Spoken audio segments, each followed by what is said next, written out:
আজকের ক্লাসটি মাধ্যমিক ছাত্রছাত্রীদের জন্য খুব একটি গুরুত্বপূর্ণ ক্লাস হতে চলেছে। কারণ আজকের ক্লাসে আমি তোমাদের সিলেবাস যে প্রথম কবিতা অসুখী একজন তার অন্তিম পার্ট তথা শেষ পার্ট নিয়ে আবার চলে এসেছি এক মনজ্ঞ ক্লাস নিয়ে। তো তোমাদের কাছে অনুরোধ রইল ক্লাসটিকে শেষ পর্যন্ত শোনার জন্য। আর যদি ক্লাসটি ভালো লেগে থাকে তাহলে অবশ্যই একটি লাইক, শেয়ার এবং সাবস্ক্রাইব করে দিও। তো আগের দিন ক্লাসে আমি বলেছিলাম তৃতীয় পাঠে যে ধর্মীয় যারা রক্ষক আর ধর্মীয় যারা রিপ্রেজেন্টেটিভ অর্থাৎ যারা সংকীর্ণ হিপোক্রেটস, হ্যাঁ, তাদের নীতি আদর্শ কেমন ছিল। অর্থাৎ অর্থাৎ মানুষকে শুধুমাত্র তারা ভুল পথে চালিত করেছে, মানুষকে তারা শান্তির ললিত বাণী শুনিয়ে এসেছে, কিন্তু যুদ্ধ বিধ্বস্ত পটভূমিকায় তাদের ভূমিকা নিছকই শূন্য। কারণ there meditations and the words of speech can not stem the tumult of the world. অর্থাৎ যে তাদের ধ্যান এবং শান্তির বাণী পারেনি কেউ অত অশান্ত যুদ্ধকে প্রতিহত করতে, তেমন তারা পুরোপুরি অসহায়। তো এরপর 4 নম্বর যে পাঠের প্রথম পয়েন্ট কেউ অত সাজানো স্বপ্নের যে নন্দনযোগ্য ছিল, অর্থাৎ লেখকের জীবন্ত স্বপ্নের যে কী বলবো জীবাশ্ম, বা লেখকের জীবন্ত স্বপ্নের যে, হ্যাঁ, কী বলবো মরু শহর, অর্থাৎ রেখে যাওয়া সজীব স্মৃতির যে মৃতবৎ রূপ কেমন ছিল।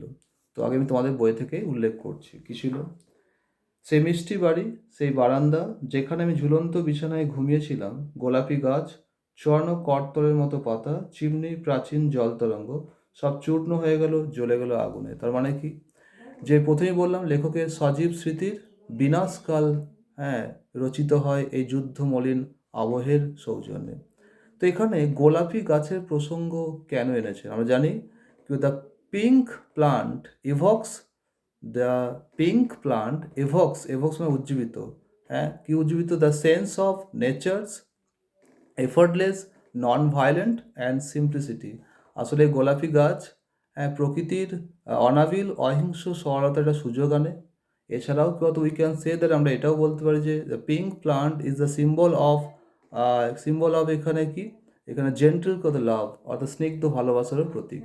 তো এর পরের পয়েন্ট হচ্ছে কি না, শহরের মানে শহরতলির যে যুদ্ধমলিন অবস্থা, অর্থাৎ যুদ্ধের প্রাক লগ্নে শহরের অবস্থান কী ছিল আর তার পরবর্তী অবস্থা কেমন ছিল। যুদ্ধের আগের প্রেক্ষাপট ছিল সাজানো, অর্থাৎ স্বপ্নের একটা নন্দন কানন ছিল, কিন্তু যুদ্ধমলিন প্রেক্ষাপটে শহর যেন মরু শহর, অর্থাৎ অভিশপ্ত ধ্বংসের এক শ্মশান ভূমিতে পরিণত হয়েছে। অর্থাৎ কি, যে everywhere there are only images of bloodshed, destruction and death, the result of war are so trivial and destructive. এছাড়াও এখানে একটা প্রশ্ন রয়েছে যে রক্তের একটা কালো দাগ, কালো শব্দের অর্থ অশুভ, অর্থাৎ কেন কালো শব্দটা আমাদের কাছে শুভ নয়। কেন আমি জানি এখানে কি, যে থ্রু দ্য ওয়ার্ড ব্ল্যাক অর্থাৎ কালো শব্দটির মধ্য দিয়ে the poet has hinted at stigma অর্থাৎ কলঙ্কের দিকটিকে কিন্তু এখানে ইঙ্গিত করা হয়েছে। এছাড়াও কী হতো, বিকজ কত ওয়ার, হ্যাঁ, কত ট্রানিসেস, এই ট্রানিসেস মানে হচ্ছে কলঙ্ক। The history of human civilisation, কী বললাম, বিকজ কত ওয়ার ট্রানিসেস, হ্যাঁ, the history of human civilisation সমগ্র মানব সভ্যতাকে কী করে ধ্বংসাত্মক বা ধ্বংসের পর চালনা করে, বা সমগ্র সভ্যতাকে ধ্বংসবলীর পথে চালিত করে। অ্যান্ড শ্রাউডিং মানে হচ্ছে আবরণ, কী আবরণ, শ্রাউডিং কত হিউম্যানিটি, হ্যাঁ, in the black colour of darkness, কালো অন্ধকারে ঢেকে রাখে।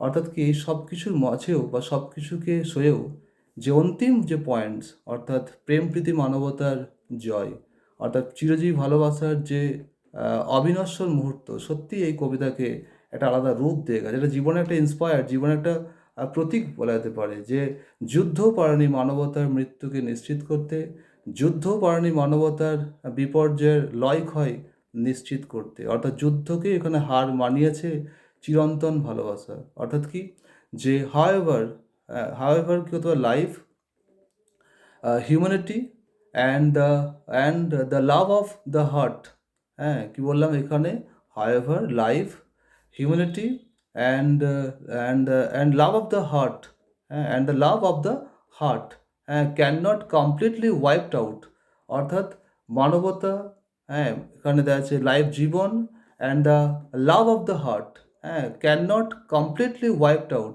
অর্থাৎ পুরোপুরি তাকে কী করতে পারেন, ধ্বংসের পথে চালনা করতে পারেনি। অর্থাৎ ডেসপাইট দ্য ডিস্ট্রাকটিভ, অর্থাৎ ডেসপাইট মানে সত্ত্বেও, ডিস্ট্রাকটিভ মানে ধ্বংসের, তা ডেসপাইট দ্য ডিস্ট্রাকশন বা ডেসপাইট দ্য ডিস্ট্রাকশন বা ডিস্ট্রাকটিভ বলতে পারি, দ্য ডাইং গার্ল অর্থাৎ মৃত্যুঞ্জয়ী মানবী রিমেন্স মানে আশ্বস্ত ছিল, আর সিম্বল অফ লাইফ জীবনের প্রতীক হয়ে। অর্থাৎ সব কিছু সহ্য করে, সব কিছুকে প্রতিহত করেও প্রেম প্রীতি মানবতার দৃষ্টান্ত স্থাপনে সত্যি এই কবিতাটি এক জীবনে একটা ইন্সপায়ার, জীবনে একটা উজ্জীবনী ভাবনার চিরাগ মানে প্রদীপ প্রজ্বলন করেছে, বা ভাবনার একটা ঊর্জাগত প্রদান করেছে, তাতে কোনো সন্দেহের অবকাশ নেই। অর্থাৎ সব কিছুকে সহ্য করেও যে প্রেম প্রীতি মানবতা, হ্যাঁ, অক্ষয় অবিনশ্বর, অর্থাৎ ভালোবাসার জয় যে চিরন্তন, তাতে কোনো সন্দেহের অবকাশ নেই। অর্থাৎ যুদ্ধ যতই অমোঘ, যতই নিষ্ঠুর হোক না কেন, মানবতার কাছে, মনুষ্যত্বের কাছে, প্রেম প্রীতি মনোভাবের কাছে আজও সে নতমস্তক, আজও সে নতজানু। তো আজকের মতো এখানেই। যদি ক্লাসটি সত্যিই তোমাদের ভালো লেগে থাকে তাহলে অবশ্যই একটি লাইক, শেয়ার এবং সাবস্ক্রাইব করে দিও। আবার দেখা হচ্ছে আগামী ক্লাসে। ভালো থাকবে সবাই।